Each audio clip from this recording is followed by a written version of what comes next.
So fractiles are numbers that partition or divide an ordered data set into equal parts. So the thing to notice, you have to order the data first.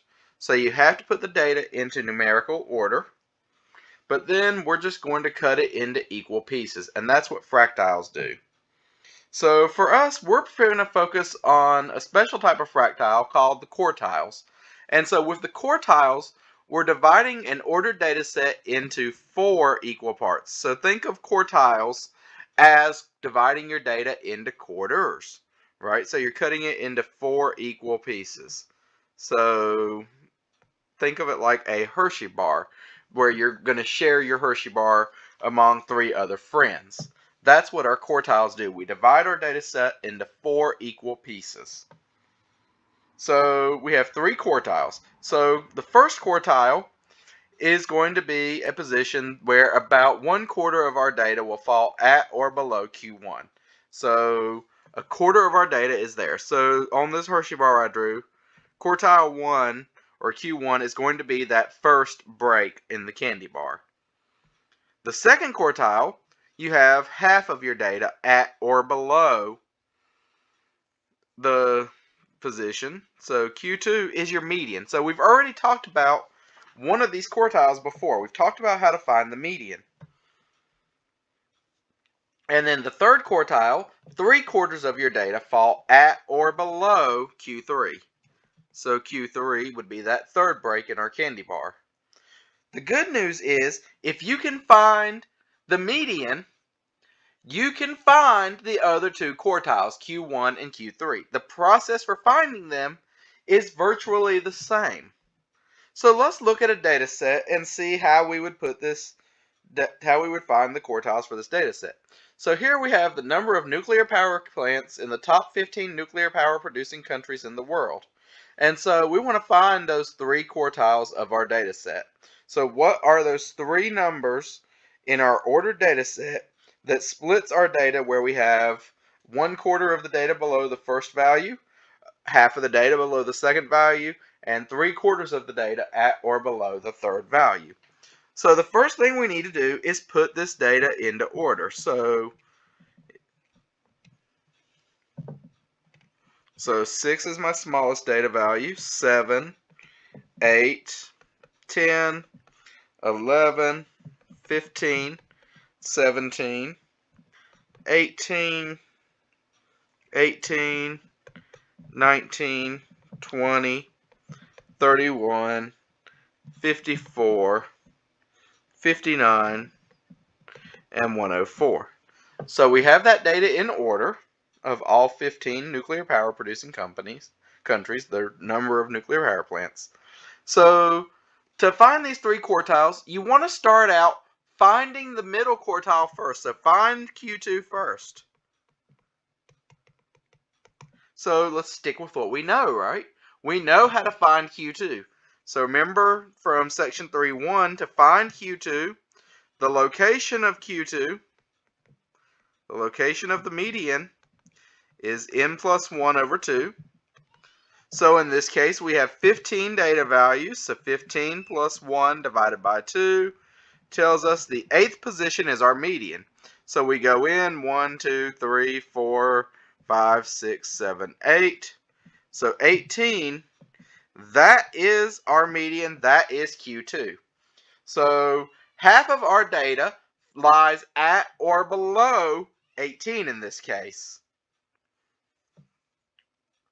So then from there, what that median does, your median is dividing your data set into 2 different halves.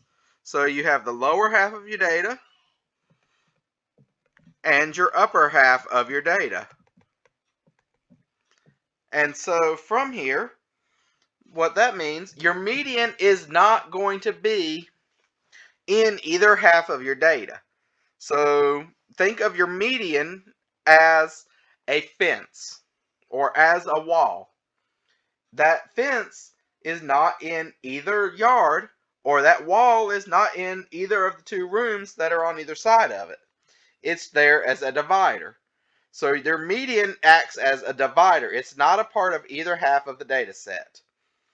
And so if you had an even number of data values, then your median is still going to be in between two data values.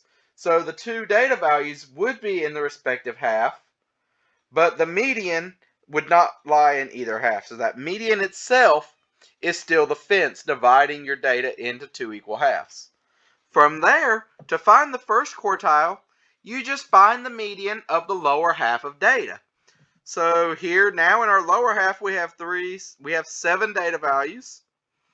So the location of Q1 out of those 7 data values would be 7 plus 1 over 2, so 8 over 2, which is 4. So our fourth data value in that lower half of data is the first quartile. And similarly, the fourth, since we know we split them into two equal halves, we have 7 in the upper half also. So our fourth data value in the upper half of our data is Q3, the upper quartile.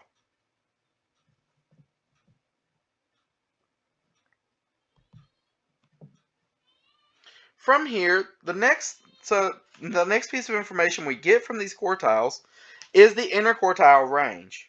So the interquartile range is simply the range of the quartiles.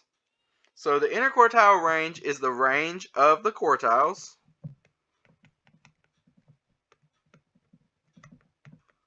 So remember, to find the range of a data set, right, it's the largest minus the smallest. So for us, for the interquartile range, it's going to be our largest quartile minus our smallest quartile. So Q3 minus Q1. So if we go back to this data set that we just looked at, and we want to find the interquartile range, we just take our value for Q3, so Q3 minus our value for Q1. So in this case, our interquartile range is going to be 31 minus 10, which is 21. So what this is telling us is the number of power plants in the middle portion of the data set vary by at most 21.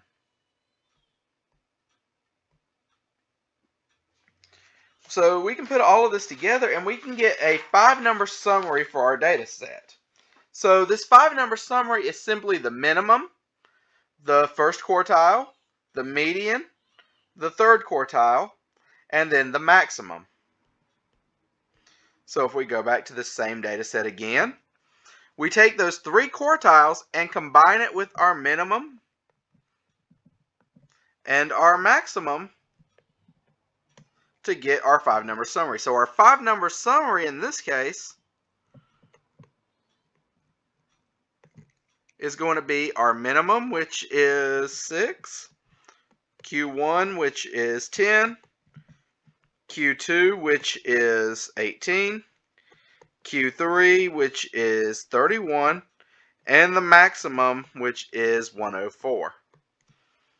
So looking at this really helps us to be able to visualize if we have an outlier.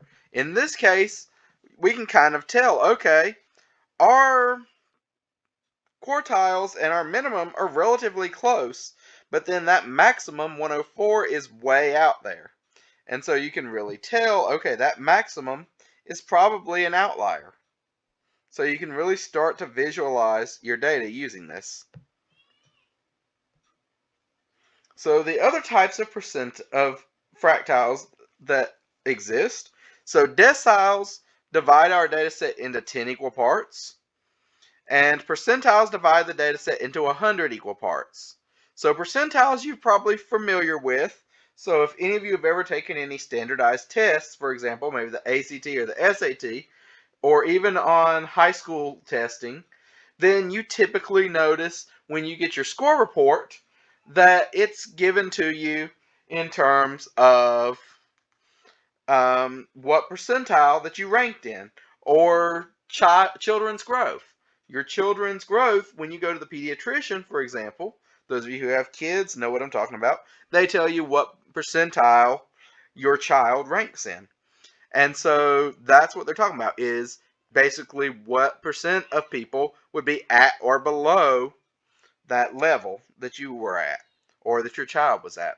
And so the notation we use for these, so we use Q1, Q2, Q3 for quartiles. Similarly, we would use D1, D2 up to D9, or P1, P2 up to P99 for percentiles to talk about deciles and percentiles, respectively.